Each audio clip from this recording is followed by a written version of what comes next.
Good afternoon and welcome to Research in Action, brought to you by the Division of Research at Florida Atlantic University. My name is Karen Scapinato.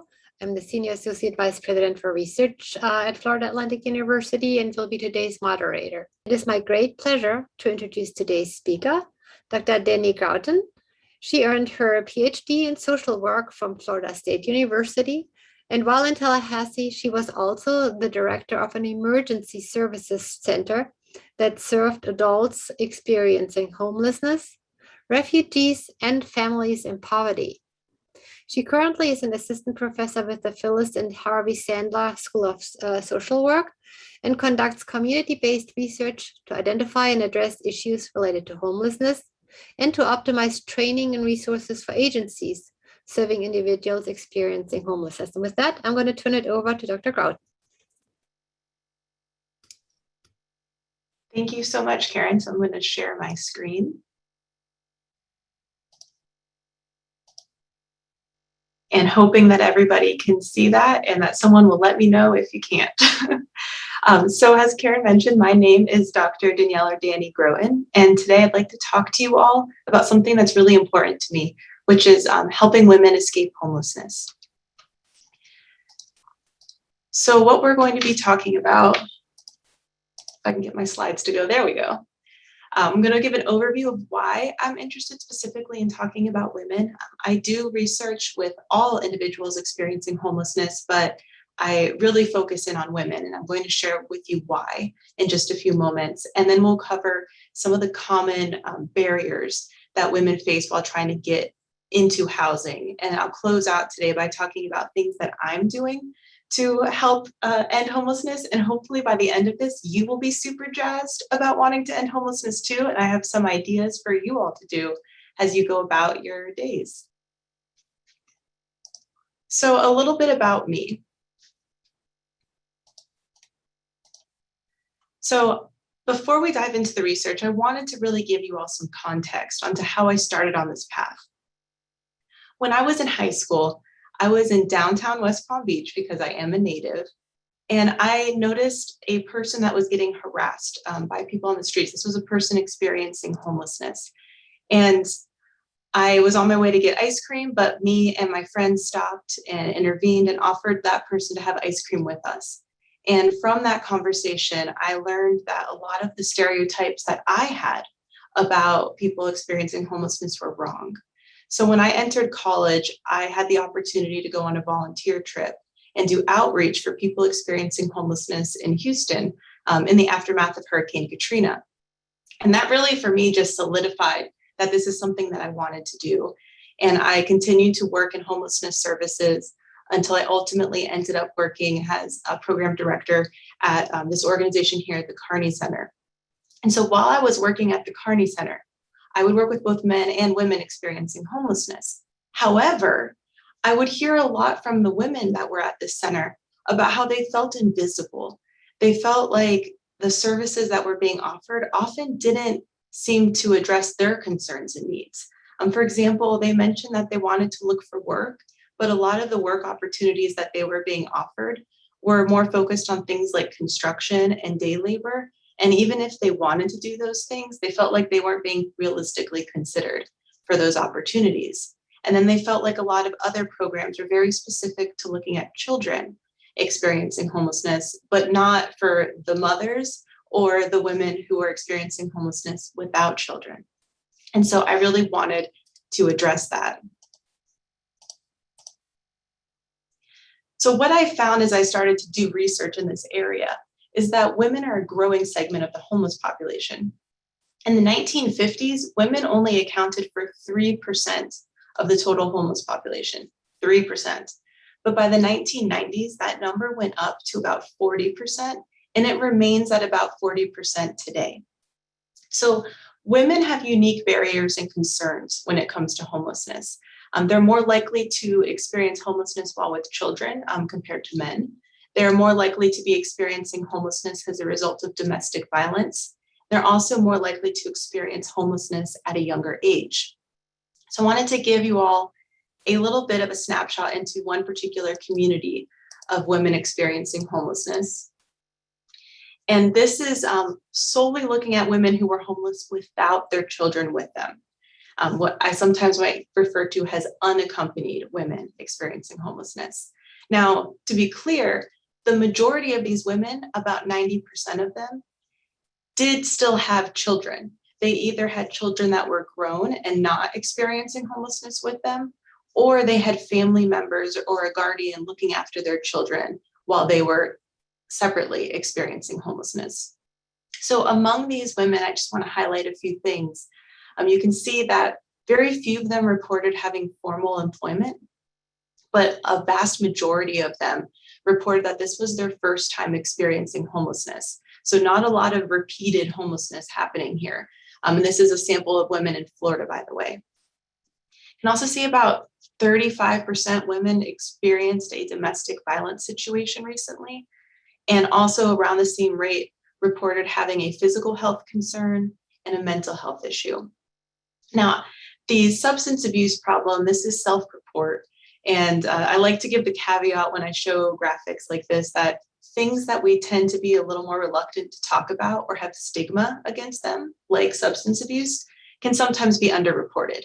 So I'm a little less confident about that number simply because people might feel reluctant to share.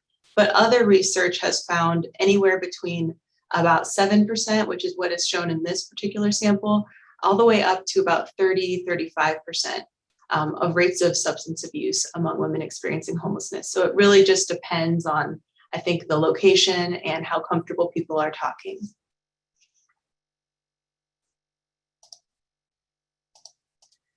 So how do we help women get out of homelessness? Research suggests that there are multiple strategies that we can take to help women find long-term financial stability and housing. So we're going to go over each of these strategies in a bit more depth. And what I'll do is I'll share some of the findings from the research, including my own, and then recommendations that are based in those research for each of these items. So let's talk about employment first. This was my original area of exploration. I started looking into women in homelessness because of those women at the Kearney Center talking about employment opportunities. So we're going to spend a little bit more time here than the other strategies because this was my original area of interest and expertise. But I'm hoping that you'll see how all of these different things interconnect by the end of this presentation. So what I found by doing in-depth interviews with women experiencing homelessness were some major themes. And so we're going to talk about each of these, starting with limited formal work experience. So what I found is that for the women that I interviewed, very overwhelmingly, the majority of them described having low-paying, non-traditional, what you might call pink collar or traditionally feminine jobs for their work history. As you can see in this little red bubble here, I have a quote from one of the women that I've interviewed where she was summarizing her employment history.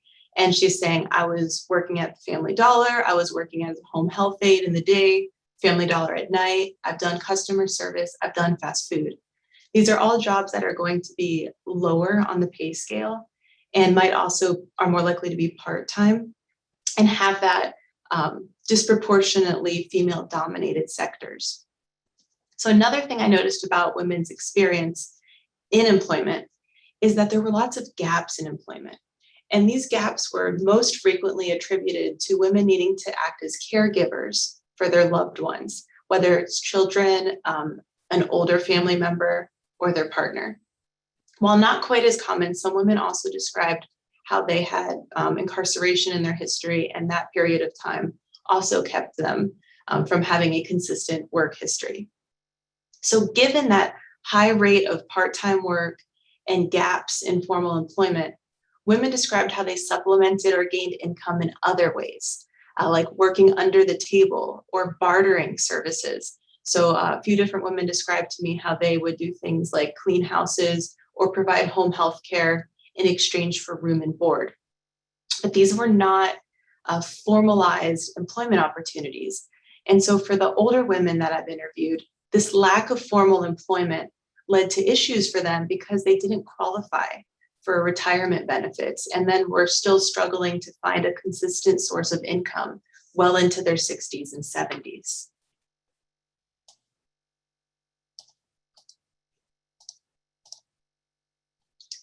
So the next thing I explored with women is what their dreams were. What kind of goals did they want to see for employment? And what I found is that women typically identified employment goals that related to their previous work history. So based on what I just told you all, that meant that their goals were typically still focused on low entry part-time work. So for example, one woman I spoke to said that she had a history of working as a custodian in the hospital. And so she described that her very ultimate dream was to be a nursing assistant. Note, not a nurse, but a nursing assistant as her ultimate dream job. So besides grounding their dream jobs or their goals based on what they are familiar with, women also felt the need to ground those goals in the context of their current homelessness. I have a picture here of the bus line because that came up for a lot of women, that they had to try to find a job that was on the bus line. And the quote here from a woman is, "You actually got to find a job that's accommodating to your current circumstances." And she was describing how she had to find a job that would be on the bus line, that would also allow her to return to the shelter before curfew, and then would also give her a consistent schedule so that she could try to find a second job in order to save up money.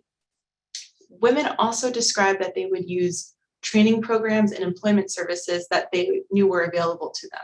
So for example, at one of the programs that I did interviews, they had an in-house certified nursing assistant training program, a CNA program. And so many of the women that I interviewed at that location, and that location alone, mentioned that they wanted to be a CNA as part of their goals because they knew they had the opportunity to get that credential while staying at the shelter. So they were very aware and willing to use the resources that were available to them, but they limited what they thought they could do based on what they could see in front of them. So perhaps not surprisingly, due to this need to look for work that would be accessible within the parameters of staying in a shelter or even living on the streets, and then having to wait for openings to happen in certain training programs or educational programs, nearly every woman that I've interviewed described very long periods of time waiting to find work. And again, a quote here, a woman is describing how she has unsuccessfully been able to find work with just her high school degree, at least not work that's able to help her move out of the shelter. And so she's going back to school so that she can try to find a job that she feels will lift her out of homelessness. This holding pattern was true even for women who were employed while I interviewed them. And these women described how they had to wait, or were still waiting, very long periods of time to increase their hours at work. For example, a woman was working part-time but wanted full-time work, and her job had told her that if she continued to work there, she would see an increase in hours. But she waited for over a year before they gave her that increase.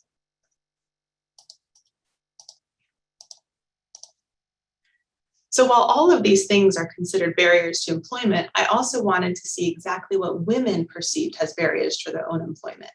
So I looked through what women described as their number one barrier to employment. And overwhelmingly, these are the items that come up.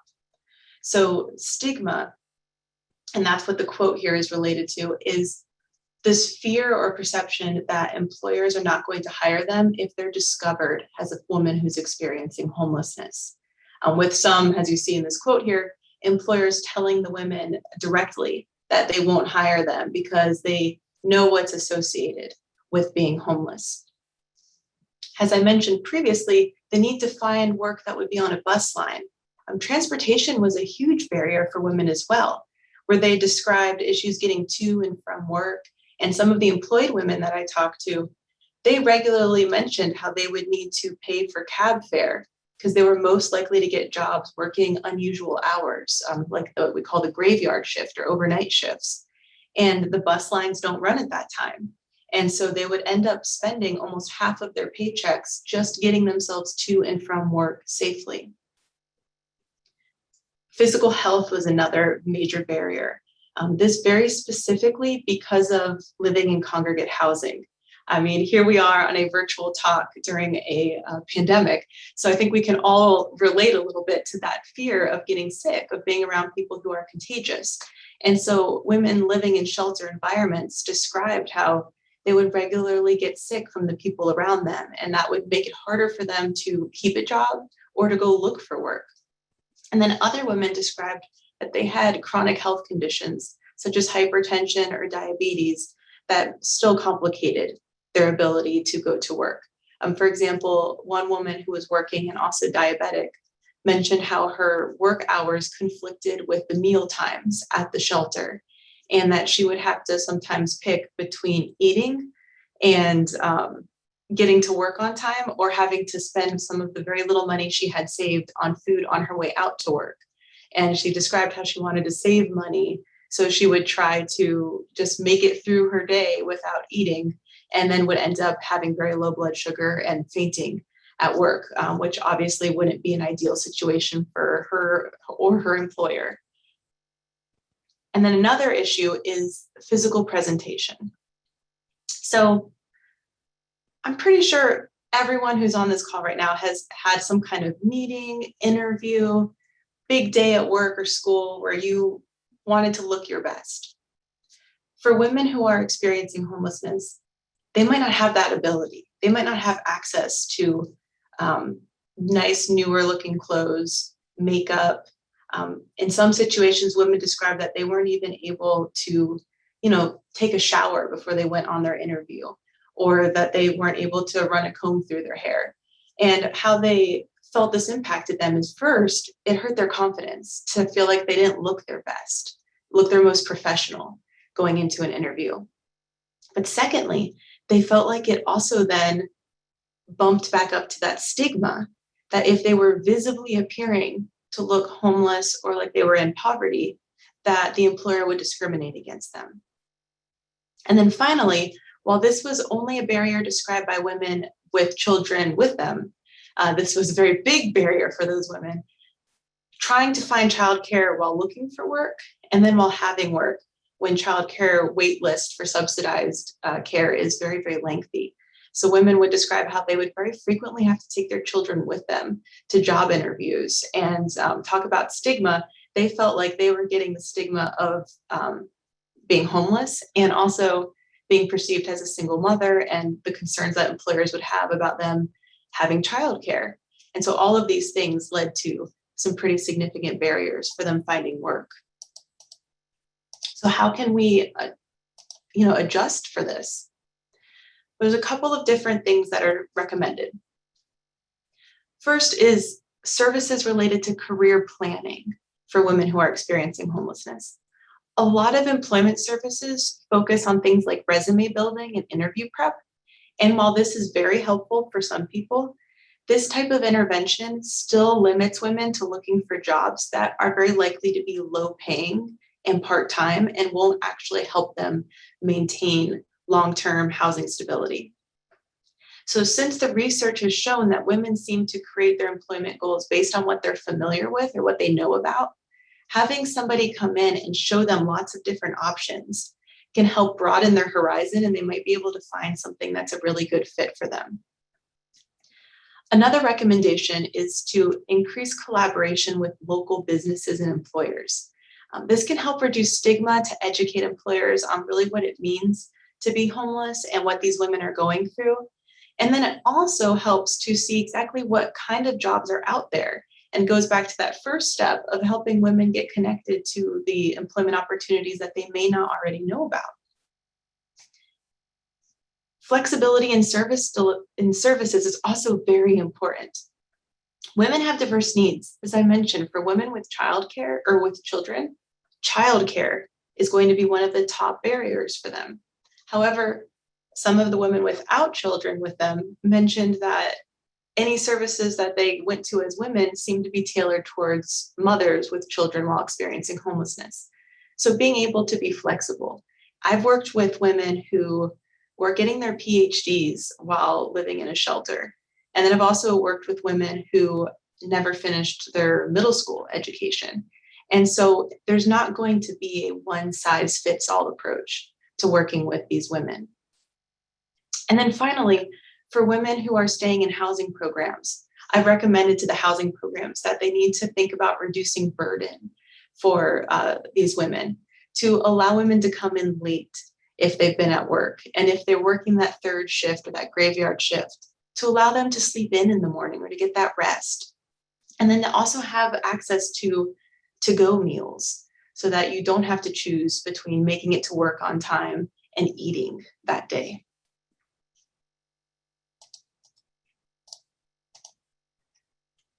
So the next thing I want to talk about is how we can provide opportunities for social support to women. So social networks can actually be very beneficial or very detrimental to secure housing. In terms of well-being, social networks and social support can contribute to improved physical health, mental health, improved confidence, and higher employment among women experiencing homelessness. So again, I'm going to be sharing some of the research paired along with some of the quotes that I've had from women I've met along the way. So one way that support can play a role is as a potential resource. Women identified how they often got help from their social networks, whether it was family or friends, where they might have access to rides to and from work, getting financial assistance while they wait for employment, or informational support. A couple of women I've talked to, more than a couple, have indicated that they got job leads from another person that was staying at the shelter or a family member, or that the only reason they found a shelter is because somebody noticed them sleeping at a bus stop and told them where they could go. Unfortunately, the type of support that women that I've worked with have identified the least was emotional support. The support women described was usually in the form of getting tangible resources, but not feeling like they had a lot of emotional connection. And I want to also note that for many women, they did not want to feel like they were a burden to others. And so they would also actively choose not to rely on their families for support. So for the quote here, the woman is describing how she didn't tell her mother that she was experiencing homelessness because she didn't want her mom to worry about her.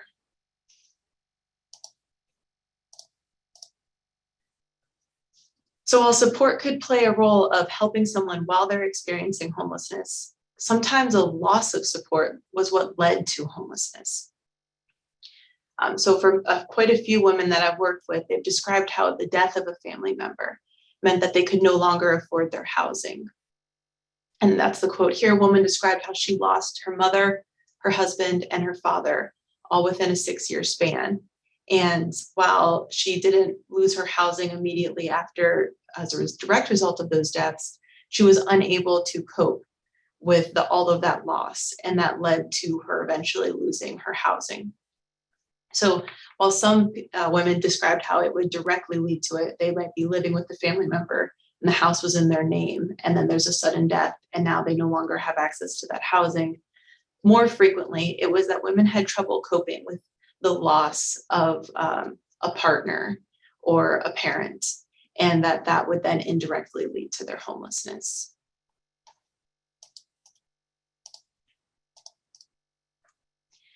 Women also have described abusive or draining social networks. As you saw in the earlier slides, a very large majority of, not majority, but about a third, a little bit more of women describe being in abusive relationships. Beyond that, women also described how family or friends would drain their social and financial resources. And women would describe how this would either directly lead to their homelessness or lengthen their homelessness. Many of the women that I've interviewed, and I can also tell you from a national perspective, one of the leading causes of homelessness among women is women fleeing domestic violence situations or intimate partner violence. And so many of the women I've worked with have talked about how they left their homes voluntarily because they would rather be homeless than to continue to live in that dangerous situation. And then in other situations, as the one described here, this person was traveling, they were living a bit more of a transient lifestyle. And then after 2 years, he just ended up taking everything from her and leaving her stranded in a hotel room with nothing to her name. And those are unfortunately common occurrences that I would see while working in the shelter environment and in my research. So despite having some of these negative experiences, women still really felt a strong desire to give back. Such a strong desire, in fact, that women acknowledge that sometimes they overextended their willingness to give back and would end up actually losing money or even losing housing because they were so willing to help others. You can see that on the quote here to the left. I was helping friends out and they weren't paying me back, so I was losing money that way. It was just a lot of losing money and not getting any money. And this particular woman had actually successfully exited homelessness, but then she loaned out too much money and ended up unable to pay her rent and ended back up in homelessness at the shelter. Despite this, though, women really do still want to help and provide particularly that emotional support or almost a mentoring to other women. And you see that on the bubble here on the right. Woman's describing how she's dealt with anger management issues in her past. And so now she tries to help women that she sees are struggling. And she tells them, I've been there, stop it, let it go. And she described how that's something that she feels good about doing.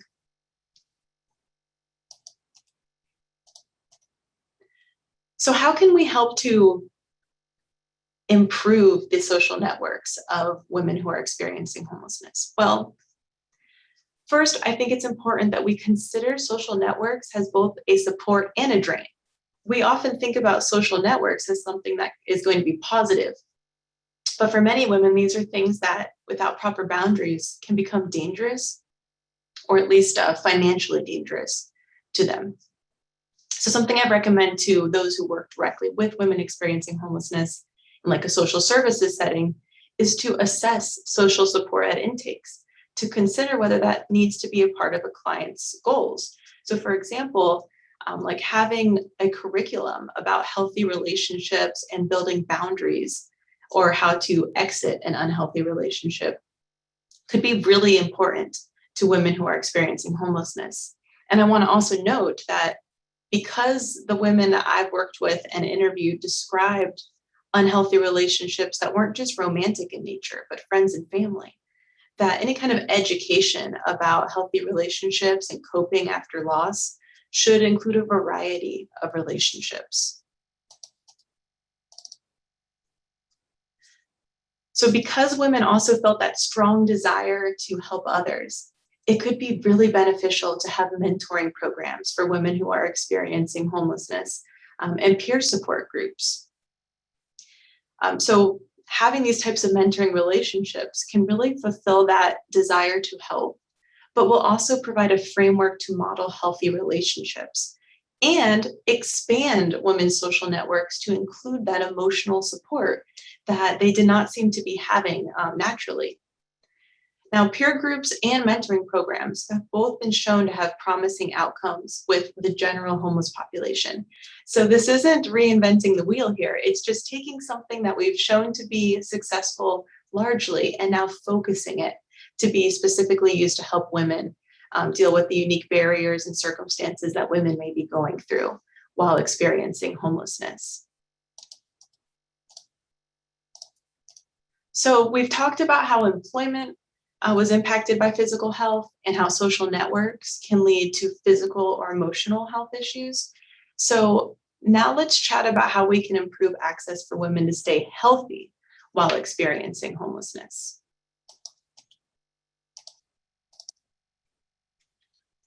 So heart disease is actually the leading cause of death among people experiencing homelessness. And this isn't due to many things, but in large part because access to medication and healthy food is very limited while you're experiencing homelessness. And so that really speaks to the importance of having access to fresh food, perhaps community gardens. The picture on the left is the community garden at the Kearney Center where I used to work. Having health education as well, where someone goes to the person who's experiencing homelessness, as you see in the picture on the right, can also help to educate women about how to take care of any physical health concerns or mental health concerns that they have. And also encouraging our medical practitioners to provide simple medication regimens to people who are experiencing homelessness. And so things that might be helpful for women is to have a daily pill dispenser that they might be able to get to help them manage their medication, because that's a huge barrier. And then to also, for those who have access to a smartphone or something that has an alarm on it, to set daily reminders to help with consistent medication. And I want to also just note that there's places like Publix that offers free 90-day supplies of certain medications. And you can check the American Heart Association for a full list of programs that offer discounted medication that might be able to help someone that you know. And then something else besides food and medication is stress. So I want you all to just take a moment here and think about what it would be like if what you have on your person right now is all that you have. You have nothing else, no other belongings. You don't know where you're going to sleep tonight, and there's nobody for you to call. Just think about how that might weigh on you. And then imagine if that was your reality for days, maybe weeks, maybe even months, and how that might start to really impact your mental and physical health. And so while we want to increase access to fresh food while you're staying in a shelter or living on the streets, and that you're still able to have your medication, you also need to take care of your mind. And so having opportunities for stress management and mindfulness and meditation have been shown to be a very low-cost way to improve well-being among similar populations. And so again, taking something that we already know works in other groups and trying it out here to see if we can help reduce that stress, to lower that heart rate, and to have people feel better, both mentally and physically.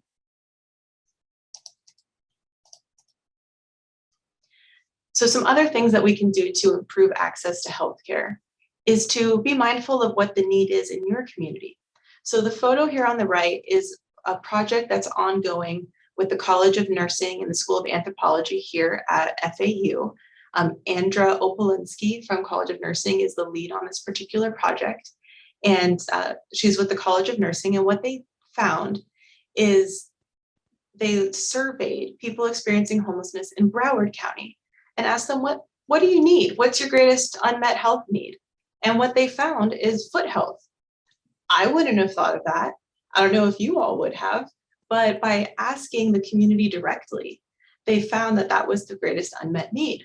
And so there's now an annual outreach event that happens to provide foot care, a little bit of pampering like you see in this photo, and then fresh socks, new pair of shoes, and there's nurses, nursing students, and even a doctor on site for any concerns that people might have. And speaking to the community-based element of this, not only is this service tailored because of the needs that the community of individuals experiencing homelessness spoke to, but also it's set up to occur at a place where there's already services happening for folks who are experiencing homelessness. So this helps reduce that issue of transportation being a barrier by providing health services at locations where women are already going to be staying at, whether it's places that have large encampments of people living outdoors or in housing programs. And doing activities like this can also help reduce bias in the medical community. Unfortunately, a barrier to healthcare for women experiencing homelessness is that they feel that they are treated differently. And in fact, research shows that they are treated differently than women who are in housing when they seek out medical assistance. And so by having nursing students working at an event like this, they have an opportunity to have a guided and structured interaction with women who are experiencing homelessness. That's also low stress for the students. And what we have found is that that actually changes how they view homelessness before and after the event. They are given a pre and post test. And we found that they actually have more human experiences of what it means to be homeless after participating in this event, which is pretty cool, I think. So the final thing I want to talk about related to health is the importance of sleep. So we're going to do another imagination exercise here. Look at this picture. If you've never been in a shelter, this is pretty close to what many of the ones I've been to have looked like. And so if you can imagine going to sleep here, and remember still, everything that you own is on your person, and you don't have a way to lock it up. You're just going to have it hanging here or maybe sitting alongside of you while you're sleeping. And you're going to be going to sleep tonight with somewhere between 50 and 300 strangers in close quarters. Some of them are going to be snoring in their sleep. Some people might talk in their sleep.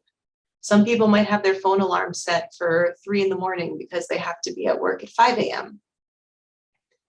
There's also going to be staff who are going to be doing rounds, holding a flashlight probably, or the lights might be dimmed the entire night for safety. Now, I don't know about you all, I'm a very light sleeper. So I know that I would not be able to sleep well in that circumstance. And most people and most women who are experiencing homelessness are also not able to sleep well. And so there's still things that we can do to promote sleep, even while someone is staying in this type of environment. So I've already spoken about the importance of shelters and housing programs being understanding with women who are working. Other things that can be done are simple things like providing earplugs, eye shades like those sleep masks, or if you're fancy, having a white noise device in these large sleeping areas to help kind of dull out those noises that might be happening. Another important element is something I call aftercare, or in social work we refer to as aftercare, is sleep health is part of that transition back into permanent housing. You may have heard of this with veterans, that once they come back from their tour, they have difficulty adjusting to civilian life, in particular, difficulty sleeping in a bed because it feels too soft. Something similar can happen to women who are experiencing homelessness if they've been experiencing homelessness for a long time. They might not be used to sleeping in a bed. And in particular, they might not be used to sleeping alone. Or sleeping alone might bring back really intense memories of having to sleep alone outside and being fearful for her personal safety. And so it can be very difficult to transition from sleeping in a group environment with staff watching over you to being alone or sharing an apartment with just one other person. And so to recognize that and then to plan for it as part of a woman's transition back into permanent housing can help ensure that she's able to get that good sleep, because sleep is very, very, very important for our physical and our mental well-being. It's kind of the foundation of everything. I know when I haven't had a good night's sleep, I can tell, and so can everybody else around me. So starting with making sure that people have the best quality sleep that they can have in these circumstances is a really important step.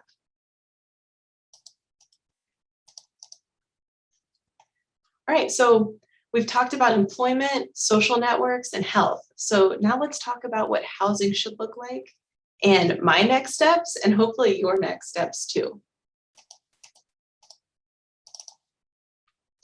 So almost all of the barriers that I have talked about today, all would be reduced or completely removed if there was more access to permanent housing. And by permanent housing, I mean housing that's not in a shelter setting, that's not just 3 or 6 months, but long-term housing. And so what this is known as, this idea of helping women get into housing, first and foremost, is very intuitively called housing first. So some of the principles of housing first is to provide access to this type of housing without requiring any steps first. And that might sound iffy to you at first, but hopefully I can explain a little bit more. The idea here is that while women are living on the streets or living in shelters, they're more likely to have health issues, they're more likely to be victimized, they're less likely to find work, they're more likely to have troubles with substances or with the police. Just by the nature of being homeless, sometimes it's illegal for you to even exist in certain spaces while you're homeless. And so the cost of having people remain homeless in a community is actually higher than to have those individuals go into housing. And then it also helps keep women safer from all of those things I just described. And then if this type of housing is what they call scattered site, or it's kind of spread out throughout a community, not just all one building, that also reduces the stigma that we saw at the beginning of this presentation related to employment with writing down a certain address. It helps for people to not have that label of being homeless, that they're able to just continue on. And the idea with Housing First is that once a person is no longer fearful of their safety and where they're going to secure their items, their medications, and things like that, then they'll be able to more focus on those other things, like finding employment, like building healthy social supports.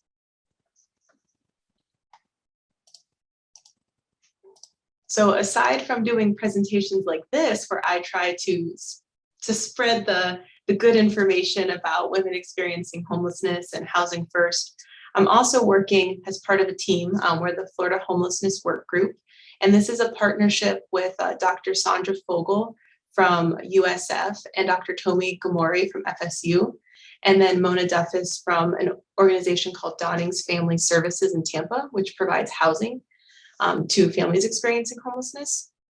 And what this team is doing is looking at ways that we can increase housing services and the quality of housing services for all individuals experiencing homelessness, which does include women.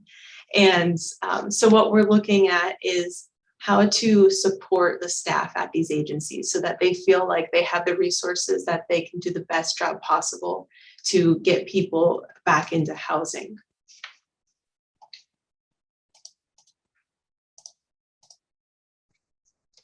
So with that job, with the Florida Homelessness Work Group, we're currently wrapping up our data collection on getting some key interviews done with people who are doing the on the front line work in both shelter settings and in permanent housing settings.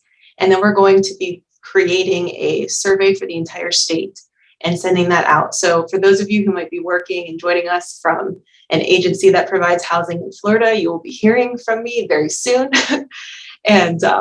And we hope that that will help to inform agencies on strategies that they can do to really support the people who act as the backbone of these agencies, of these housing programs.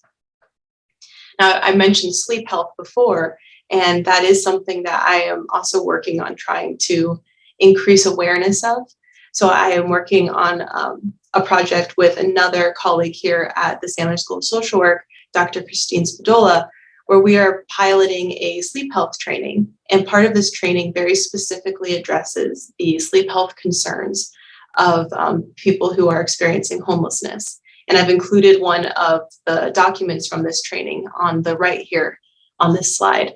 And so we are going to be giving out this training to community practitioners so that they can start to have these conversations about sleep and think about the impact of sleep and benefits of having the best sleep practices possible at their agencies.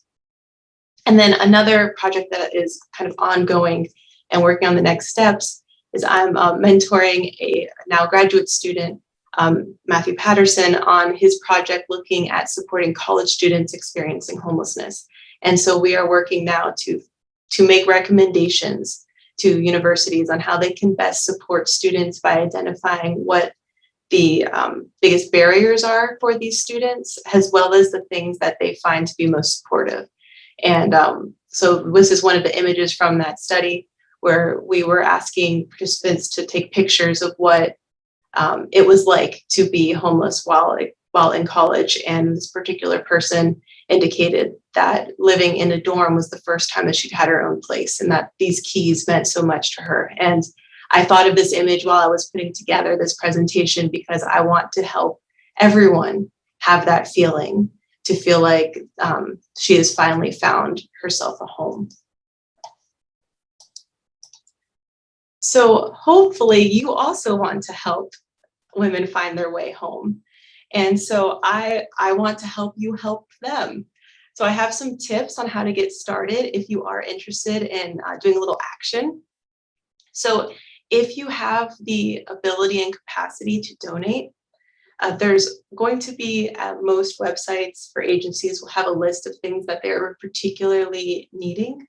But as a good rule of thumb, things like socks, shoes, earplugs, those sleep masks, bras, feminine hygiene products, formula, diapers, daily pill dispensers, belts, those are all things that are almost always in need at housing programs. And then if you're interested in, maybe you don't have finances or extra items that you want to donate, but you do want to give your time. But maybe if you're not sure how to get started initially, every January there's the homeless point in time count.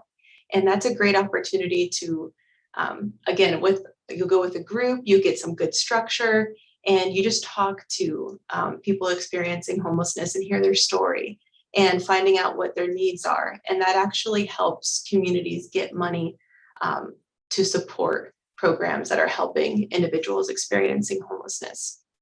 You could also consider volunteering to help set up or maintain a community garden if you have a green thumb. Another thing that you could volunteer to do is help with education. If you happen to be really good at meditation, mindfulness, yoga, some kind of practice that you think could be beneficial to share with women who are experiencing homelessness, you can reach out to agencies and see if they're interested and able to let you come in and do a workshop. If you're unable to do that, you could also just educate the people around you.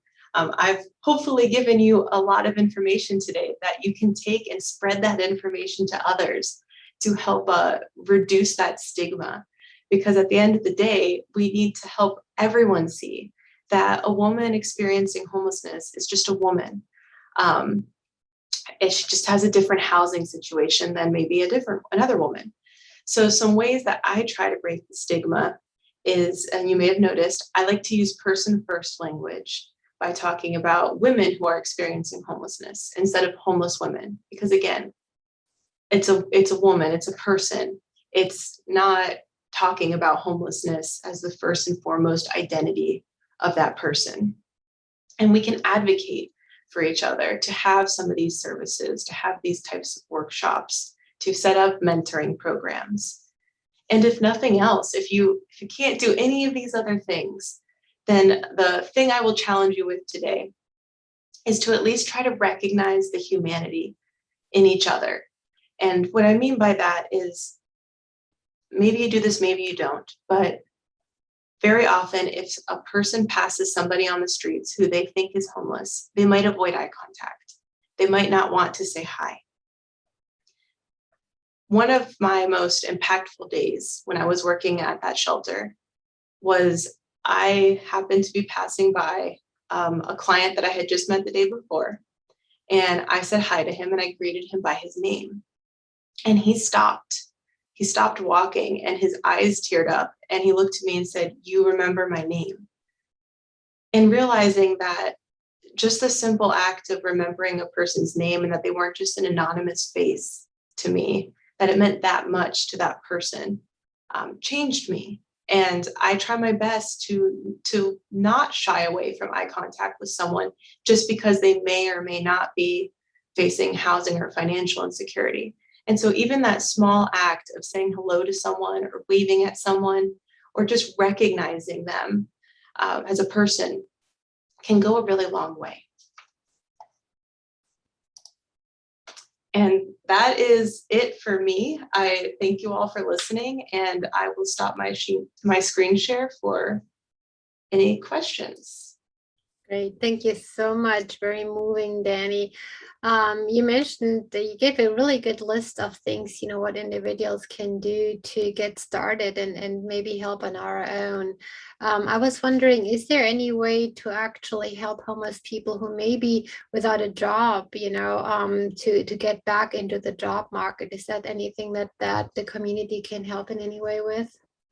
Yeah, that's a great question. So And I know some of us might be joining this conversation from different places other than Palm Beach County. But for an example, there's very often places like Goodwill that will do job training programs or other vocational services or career planning.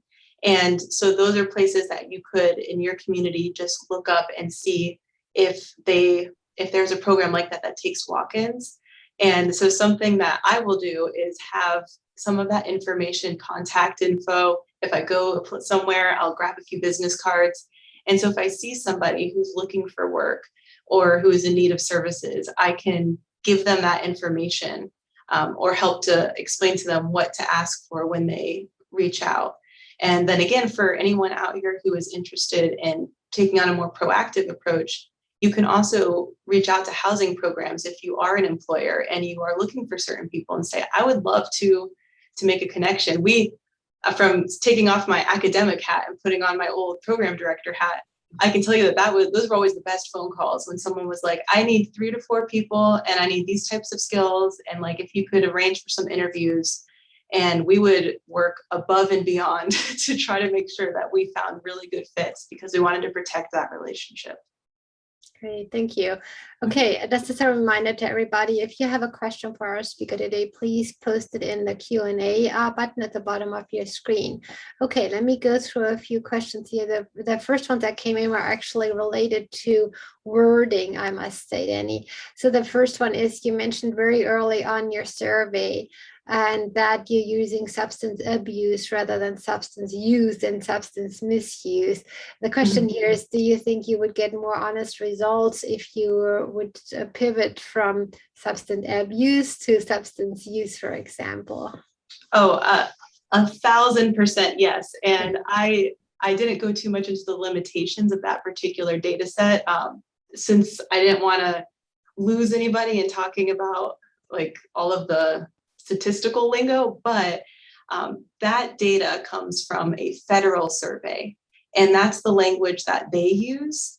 And the domestic violence language is also a bit dated. And I think that there are some serious limitations to using that. And in smaller samples that I've worked with women, when I've just asked them about whether they use any substances, I get very different responses. But I don't have that on a large scale that I was able to offer for this talk today. But I 100% agree that there's limitation to how we approach women talking about things. And I appreciate the comment. Yeah.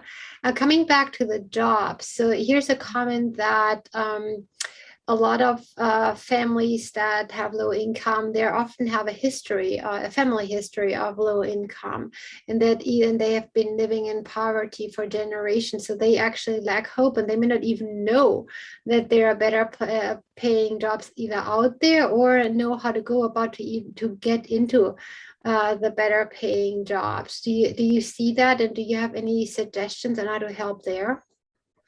Yeah, I absolutely see that. And quite a few of the women that I've spoken with, they had similar situations. They'd been homeless as children. They're now homeless as adults. And every person in their family has all done kind of the same work, which is that lower paying work.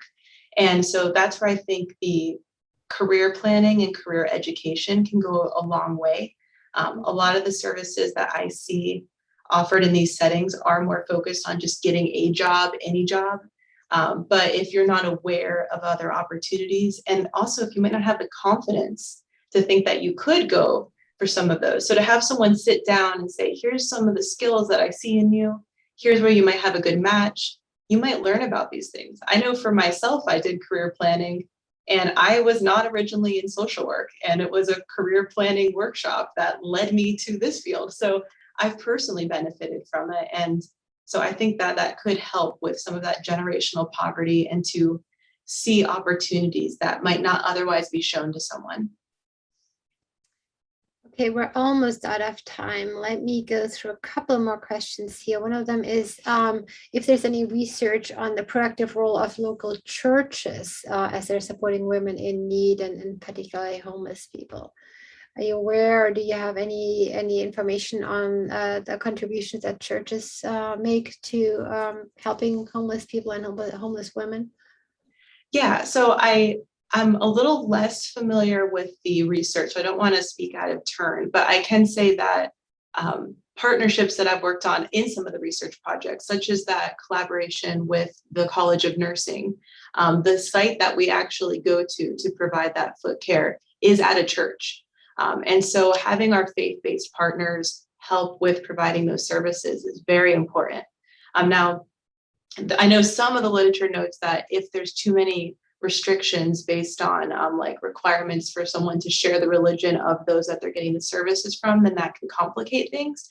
But there's a lot of importance in having all secular and faith-based organizations come to the table to provide services. And very often it's actually the faith-based providers who are the first ones to step up to the plate to offer services when maybe government or nonprofit organizations haven't quite gotten there yet, because they're able to move more quickly in some ways. Great. Okay, we're just about out of time. I know we have a couple of more questions, so we'll ask you to address those offline. I know one of them is if there's a specific website to volunteer. If you'd like that information, please contact our speaker or myself directly, and we will get you in touch with how to volunteer for services that help the homeless people. With that, Danny, thank you very much for speaking today. Very important topic. Thank you, everybody who was able to call in. Please let us know if you have any questions.